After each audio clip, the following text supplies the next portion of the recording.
You have a ton of veterans kind of in prolonged shooting slumps right now. How much do you think is just kind of, I don't know, I guess misfortune at the wrong time by a bunch of guys, or how much is like, is it related to maybe some offensive issues you're having?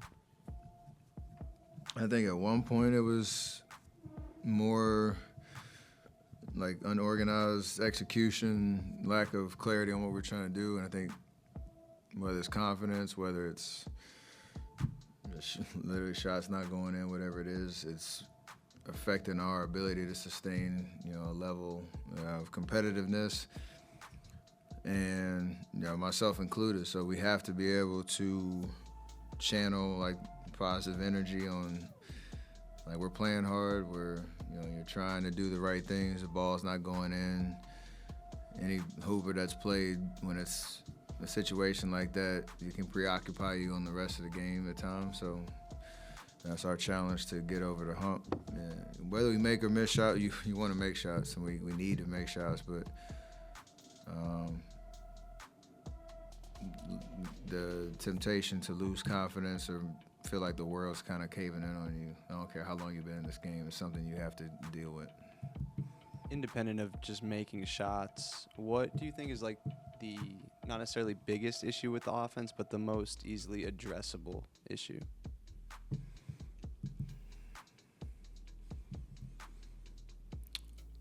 If I had those answers, I would think we wouldn't be asking that question, because we'd be able to figure it out on the floor. So I don't know. Everybody, I think first thing you think of is turnovers. I think tonight it wasn't that big of a problem. It was just literally the ball wasn't going to the basket, layups, mid-range threes, pretty much everything. Last game against Phoenix, there was that stretch in the second quarter where I had turnovers. Like, that's something you can address. Each game's a little different, but the solution, I have no idea. How do you feel like the implementation of Schroeder to this team is going? I think the numbers obviously haven't been great, but I think the feel of him with the ball in his hands, me playing off of him, there's been some good spurts. The Phoenix game was kind of indicative of that, but we've had more games where we've been struggling a little bit. I think we have to get more clarity just on when he's on the court with me and Draymond, and when he's kind of with a different unit, kind of some go-to sets, because teams are starting to go under a lot of pick and rolls, trying to clog the paint, and the ball doesn't move as much, and we have to kind of adjust to that. But he's been around this league and figured out different situations. I got all the confidence in the world we can do it here, and we can help him. So hopefully that's on the way. Steph, at 16-16 going into the new year, what does that reflect about who you guys are right now, but what you guys can be going forward? How the kids say it, we're very mid right now. We're just very average. And I think we understand that better days can be ahead if, you're not in that big of a hole in the Western Conference. If you look at the standings, you go on a 5-6 game run. To us, that sounds like a lot, but it is like the numbers. You can make up a lot of ground pretty quickly. It's a tough task, but that fine line between losing hope and confidence and understanding, one good week you're kind of back in it. That's where we are. I feel like it's been a similar conversation the last couple of years around this time. I mean, you almost might have had a direct, same quote of being average. Does it feel different, or does it kind of feel like deja vu? There's a little deja vu, but I think it's different just in the sense of how we started the year. It's kind of like the 22 year, but it's obviously totally different, where we had rough, January through April that year, but we started 18-2. The last 2 years has been kind of the opposite, where we had slow starts and had to chase a little bit and finish the year strong. This year we started 12-3, and that's flipped on its head. So it is an emotional roller coaster for sure. It's frustrating because you're losing games for all different types of reasons. But as the calendar flips to the new year and this small homestand that we're on, like I said, is literally right there to turn the corner to having a positive momentum and something that you can kind of hold on to as an identity of how we win basketball games. But if it doesn't happen, then you're in the situation where you're answering the questions the same way for sure. It's definitely an emotional roller coaster. Hello, Stephen. How do you describe the Chase performance recently? He's aggressive. Trace? He's kind of indicative of our entire team. We're playing with a lot of effort. Tonight he missed a lot of bunnies, but he was flying around trying to block shots, offensive rebounds, playing big in the post. That's all you can really ask. He's learning how to be, a presence on both ends of the floor. Having started these last couple games and, playing alongside Draymond. So you're excited to see the strides. I know he wants to, play better in the sense of being able to finish at the basket when he has those opportunities. But I love his effort. I love his competitiveness. I love his will. It'll help him in the long run. You sat out one of the back-to-back games, played a physical defense tonight. Where are you at physically at this point in the season with the knees and anything else? Honestly, I feel great. The Phoenix game, played 5 minutes, came back, fine tonight. Missed a lot of good looks, but they were, playing box and one, playing zone, trying to just change up the look, setting bodies, and hopefully what it looks like out there is that I'm healthy and it's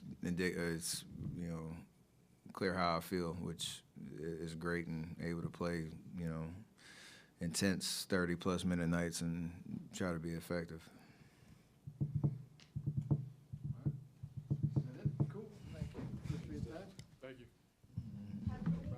Yes, Happy New Year. What was the biggest just offensive issue tonight? Well, the ball wasn't going in the hoop. That's for sure. But we have to find a way to develop a better rhythm to create better shots, for sure. I thought we got off to a great start, really good pace, good flow. And then that second quarter, we kind of lost our momentum, and I thought got down a little bit. And the key stretch of the game was, Mitchell's 3 threes to start the third. We just, I think we scored first, and then I think they scored 12 in a row and broke it open. How frustrating mentally can it be when you're just missing layup after layup? Yeah, that was part of it. I thought our guys continued to play hard the rest of the night, but there were just a lot of shots that didn't go that were kind of demoralizing, for sure. And it happens, and we're kind of in a rut right now. We haven't made shots now for a while, so it feels like it should turn, but we have to try to find a way to help develop the rhythm with with passing, with movement, with spacing to generate better shots. And how difficult just was Cleveland's size and length on the perimeter? Yeah, they've been a tough matchup for us for the last few years with Mobley and Allen patrolling the paint, and then they've got excellent role players. Obviously 2 stars in the backcourt with Mitchell and Garland, but a whole group of role players who can all dribble and pass and shoot and know how to play. And they've been together now for some years. They kind of remind me of our team.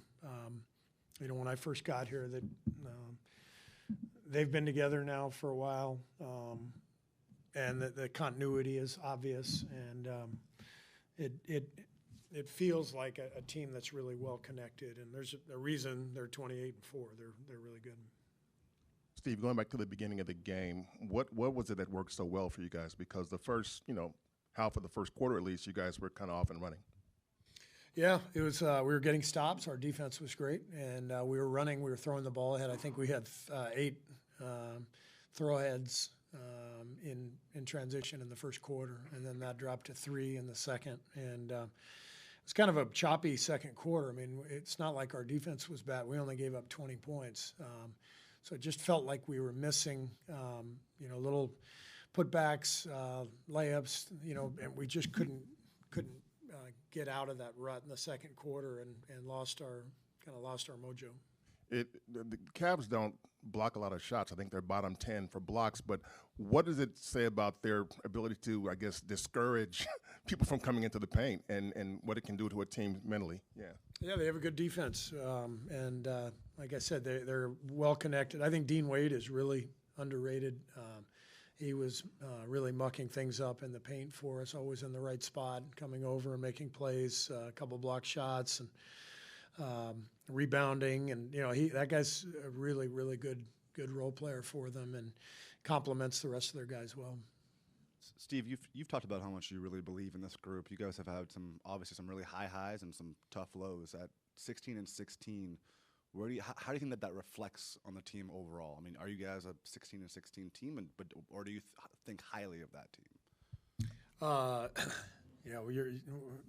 You are what your record says you are. I think Bill Parcells. I think there's a lot of truth to that, and we've obviously fallen, from that early start where we had a lot of momentum and a lot of good flow to our game, and so I know because I've seen it, the way we started. I know it's in us, and I know we can get there, but. Right now, it's a struggle for sure. Another tough night from Buddy. He's even missing layups now. Do you think maybe they're starting to get into his head a little bit? Yeah, that's what happens. As a shooter, that can mess with you when you're missing easy ones. And all it takes is one though for Buddy, and he'll bounce back. Trace, you don't often see teams play with two bigs like Mobley and Allen. What's it like competing against them? They're really good. Long defenders, very good on the defensive end of the floor. But they also can get out, move a little bit, push the ball, and then they got guards getting downhill. They can shoot the ball from all 5 spots, so they're tough to guard. What was the key for you tonight? Career high, 16 boards, 10 offensive? Just trying to play hard on the glass, just running in, crashing, just trying to root them out, get us extra possessions. So. Trace, you guys obviously had the great start, and it's kind of faded out now. And as you see, you guys trying to find your way again. What are the things you look at and go, okay, here's what we know we can fix? Every team has a couple of things they know they can fix. I think pace is a huge thing for us. I felt like during the beginning of the year we ran. Even in the beginning of the game we were running, and I thought we got off to a great start. But I would say pace is huge for us. I thought defensively we were okay in the first half. They went on a run to start the second half. I don't think we ever recovered, and we were trying to play catch-up, throw different things at them. But overall, I would say, that pace. We're still trying to get Dennis incorporated. But I think once we find our rhythm and find that, we'll be a lot better. You mentioned how Jared Allen and Evan Mobley can get in the way of things, but you guys missed, I don't know, like 8 or 9 layups it looked like. Yeah. I mean, how much of that is mental and how much of that is just awareness of them discouraging? I mean, how much of that is that them and how much of it is you guys, you think? I would say it's both. Obviously, they're great shot blockers. You got that in the back of your mind. You just got to go up stronger, but it feels like once one person misses one, then everyone starts to miss them. So you got to shake it off and just get ready for the next one.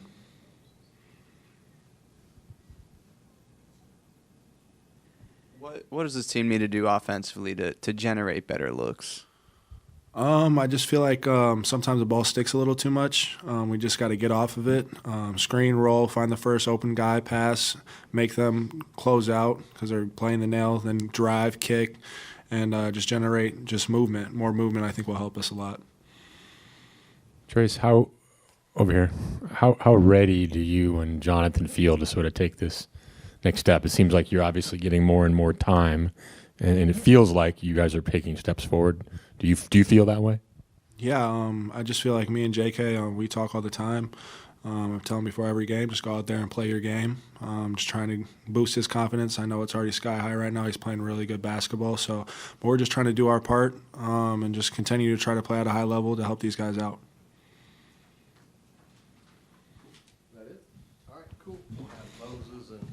*** Warriors December struggles captured in dismal loss to Cavaliers ***. It was a painful sight to witness. Entering their final game of the year, the Golden State Warriors ranked 26th in offensive performance for December, making it fitting that they ended on such a low note against the league-leading Cleveland Cavaliers. After a dazzling start, where they racked up 22 points in just over 6 minutes, the Warriors' offense crumbled in a 113-95 defeat. **A frustrating night for Golden State's offense **. The Warriors managed a mere 11 points in the second quarter, a period that will likely be forgotten by both teams. By halftime, Cleveland held a slim lead of 46-38, but they quickly opened the floodgates with a devastating run to start the third quarter. Following an and-one layup from Trace Jackson-Davis that cut the deficit to 5, the Cavaliers answered back with 5 consecutive three-pointers as part of a staggering 20-2 run that left Golden State reeling.